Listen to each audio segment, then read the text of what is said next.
I've been hearing really great things about Monster Hunter from my friends for years now. It's always come highly recommended, and nowadays there's a ton of different entries to choose from, but I never really gave it a go myself. I may have played 15 minutes here or there in MH Try or Generations, but not nearly enough to formulate an opinion. Well, now I've finally took the plunge and decided to pick up Monster Hunter World. All I've ever really heard about this series is that it's jam-packed with crazy monsters, has super satisfying combat, and that you have to play with friends, otherwise it's just not the full package. So, as a complete and utter noob to the franchise, I thought I'd document my experience for you and share my thoughts. Of course, this means that I barely know the ins and outs of how it works and am far away from any sort of high-level strategy or skill. That being said, I still wanted to discuss the good, bad, and the Tobi of the game from my perspective. Let's start at the beginning.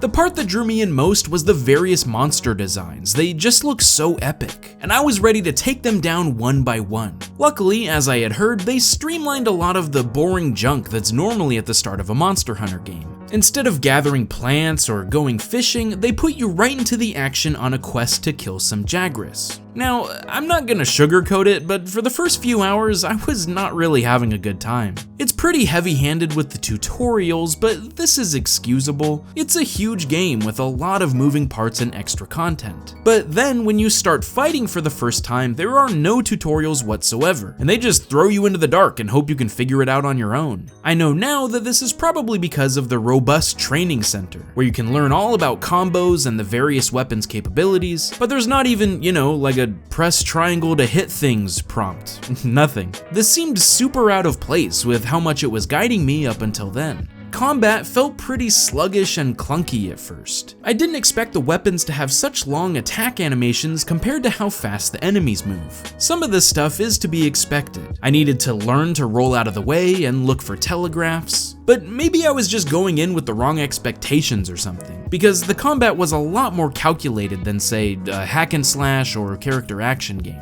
You can't just spam your way to victory here.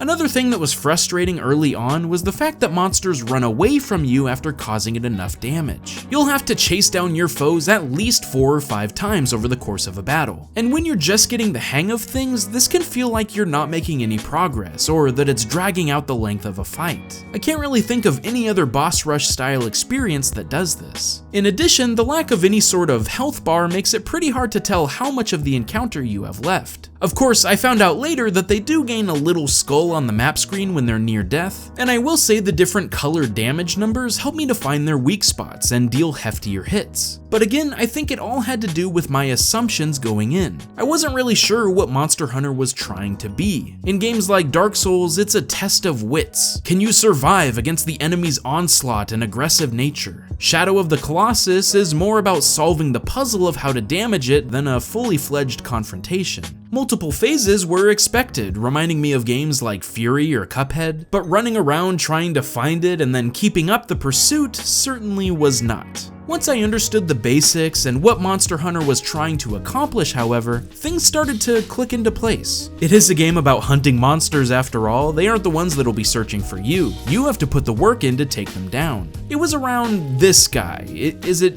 Pukei or Pukei? I never know the names of these things. I'll just go with Pukei, that's more fun to say. The Pukei is where I started to get the hang of it. Understanding enraged states, the different elements you have to deal with like poison or fire, and learning the right times to attack versus when to run away and recover. I think a huge part of my turning point was finding the right weapon that felt the best for me. I started with really fast ones like the dual blades because I didn't like the attack delay on the others, but the damage output left something to be desired. So I moved up to the longsword and felt pretty good about that, but eventually I settled on one that I purposefully avoided in the beginning, the hammer. I thought it would be the slowest of all and I would never get a hit in without taking damage myself. But it actually is surprisingly wieldy and is straightforward enough to understand from the get-go. Once I began upgrading my armor and investing in a better hammer, I finally felt like I stood a chance against these gnarly beasts. I started using the environment to my advantage by stunning them with flash flies or jumping off a ledge to mount them, and it felt incredibly satisfying. breaking body parts, blowing up bombs in their face, and knocking them out with a direct hit and then pulling off a big bang combo is seriously just the best. And when cool side events started to happen, like 2 separate monsters getting in a turf war, it was just icing on the cake. That being said, I still have some frustrations with Monster Hunter World. It's funny because everyone said, oh, it's so much better than it used to be. They fixed a ton of its problems, but I still found a lot of it to be pretty obtuse or annoying. In fact, it's kind of hard to believe anyone could get into the series before if it was really that bad. For example, you only get 3 animal parts by carving a slain opponent. So if you want to upgrade your equipment but are missing just 1 piece, the only way to get it is to fight the same monster again, wasting another 30 minutes on a foe you've already conquered in hopes that you'll get the correct randomly dropped part this time. What's worse is that I found out to get specific materials like a fang, you need to break certain body parts, in this case, the head. So if you didn't do that, there's 0 chance you'll acquire that item.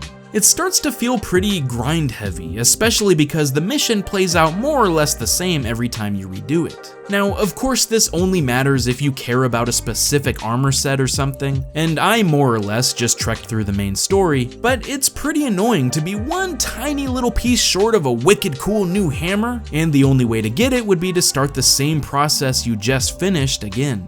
I'd also like to dispel the theory that Monster Hunter is only good to play with friends. First of all, I found it super off-putting that you have to buy PlayStation Plus to do so, and no one warned me ahead of time. PC has truly spoiled me to this kind of stuff, but that's a topic for another day. I had the pleasure of taking down a few monsters with my pal Lewis, and while it certainly was a blast, I wouldn't say it's better. To a degree, it takes away from the accomplishment you feel of taking down a baddie that gave you such a hard time, because you didn't do it on your own, especially if that friend is of a much higher rank than you. I think a huge draw of games like this is to prevail against overwhelming odds, and while playing with friends is still really fun and I'm glad it's a part of the game, it does diminish that sensation a little bit.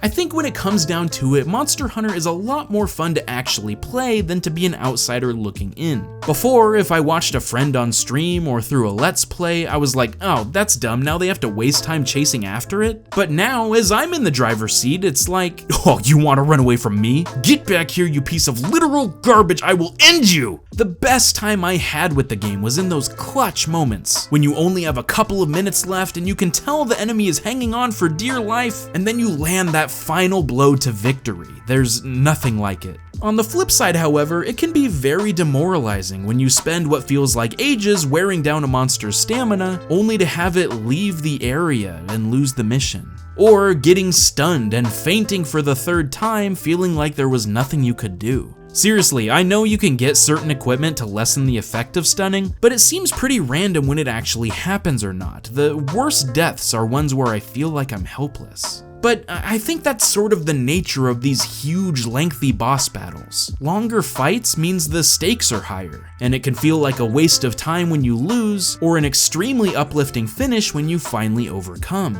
Are there things I wish were better? Absolutely. I think the biggest advice I can give is to find the weapon that feels the best right away, and make sure to try them all out. It's hard to know by simply selecting one from the menu like the game wants you to. But now, after finishing the base game and entering high rank, I can understand the appeal that many people are drawn to. Like I said, the enemy design caught my attention, and that delivered more than anything else. The monsters look fantastic, and all have unique patterns and attributes. Except for the final boss, that thing was just a tower of disappointment. It's amazing to see the strength of some of these beasts early on, but then best them yourself as you grow stronger. You feel like a true huntsman, a master of nature and the wildlife that lives within. I'm curious of your thoughts on the game. What do you enjoy about the Monster Hunter series? What sticks out to you and keeps you coming back for more? Tell me in the comments below and let's talk about it. I know I still have a lot more to understand about how it all works, but I'm glad I got my feet wet and I'm excited to try out some of the higher ranked challenges that are yet to come. If anything, these are the ones that seem to be made to play with some buddies. You hear that, Lewis? Let's kill some monsters, boy! Hey guys, I just wanted to give a quick shout out to my Patreon supporters this month. They keep the show running and get all sorts of rewards for their generosity, like monthly updates and extended thoughts on the games that I play, or even being able to offer input on future video topics. If you ever want to join this awesome list, you can do so at patreon.com/snowmangaming. One thing I did want to mention real quickly is that YouTube has had some trouble sending out videos to subscription boxes lately. So if you want to ensure that you never miss a video from me, make sure that notification bell is ticked down below. It'll send you a notice when my next video goes live. Thanks for watching, I'll see you guys next time, and stay frosty, my friends.